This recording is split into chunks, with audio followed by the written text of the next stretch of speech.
Racing to the 2020 Breeders' Cup. This time, let's go to the original 7, the Distaff race.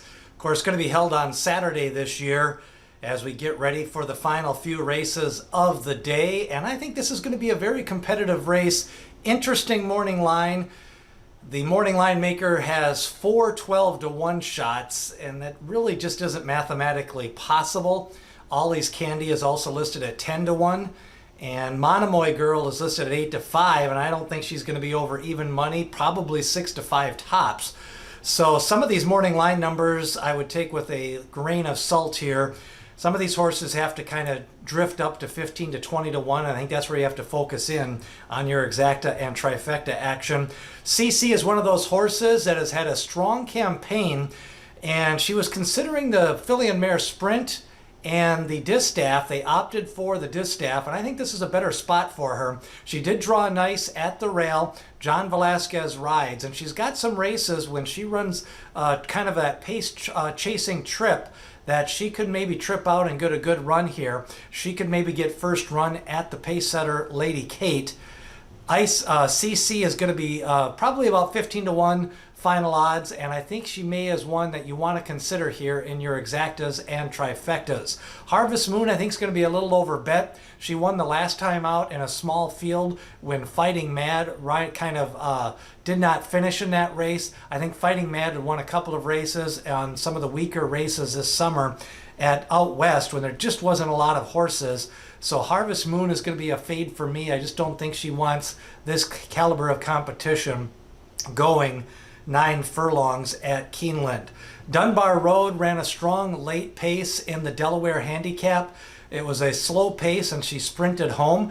Then she disappointed the last time with the fast fractions of the Belmont Stakes, and I'm going to give her another shot in this race. I think Dunbar Road can definitely improve. She'll be about 15-to-1 final odds. Horologist did win the Belmont Stakes. I think Dunbar Road can beat her in a more honest trip and a better pace tactics this time.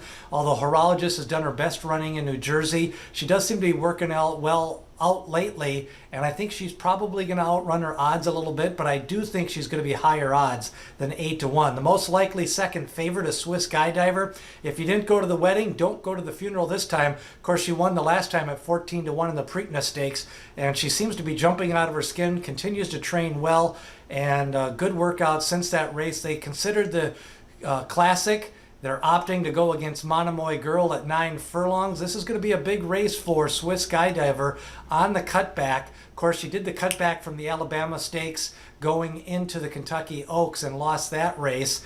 Then now she stretched back out in the Preakness and cuts back to 9 furlongs here against older horses. It's going to be a tough test. Dunbar Road, CC, Point of Honor, Valiance, these are all tough older horses, and Monomoy Girl.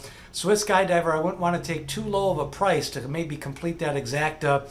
I'd want maybe 3-to-1, 7-to-2, and I just don't think you're going to get that on Swiss Skydiver. Lady Kate looks like the speed of the race. She was the pace setter against Monomoy Girl in the last race, the Grade 1 La Troyenne. She's kind of proven that she can't get 9 furlongs against these type of horses. I would want 25-to-1 on Lady Kate. Now, the opposite of that is Point of Honor. She is going to be the closer. She is going to hope for a speed duel, and she's ran some good races in the past. Apple Blossom, last year as a 3-year-old, she ran some good races closing. I think at 30-to-1, she's a horse you can use in your trifectas and superfectas, maybe even pick up the pace in the exacta if you want to choose her with a couple of horses underneath. Valiance, I think, is a toss for me. I didn't like the last race.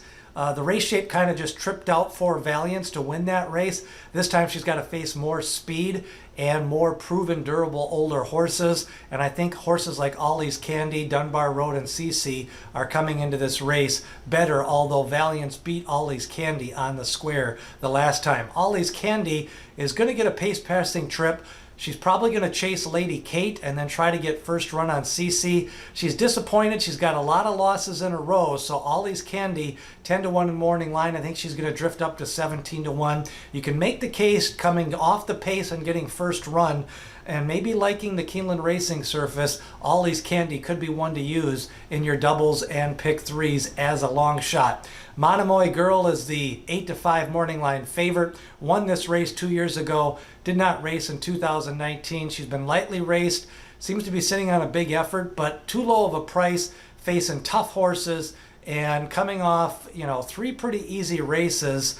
I just wouldn't want to take too low of a price in this race. So I think there's some good contenders here. I'm officially going to go with CC in this race. I do like Dunbar Road and Swiss Skydiver. Monomoy Girl, you can possibly use her, but I just think on big days like these, there's just not a reason to use a horse like Monomoy Girl. I'd rather toss her and go for the big upset. You have to take bold stances in big races like this. And I think a lot of times people kind of just look at these races and they think what's happened before is going to happen again, and they don't forecast some of these trips. Remember, 2020, we've had a lot of small fields in a lot of these big stakes races, especially in that older handicap division for the fillies and for the boys. And these horses have been facing the same horses all summer long. It's the first time all year where they're really going to have to battle other horses, face other pace pressure, and really navigate a tougher trip than they've done. So it's going to be a competitive distaff for me. Good luck. Leave a comment. Remember, hit subscribe. Ring that bell for notifications. We've got the Breeders' Cup Classic video already up. We've also got previews of the Dirt Mile and the Juvenile Fillies. Hit that bell. Share this video with other horse racing fans as we get ready for the Breeders' Cup 2020.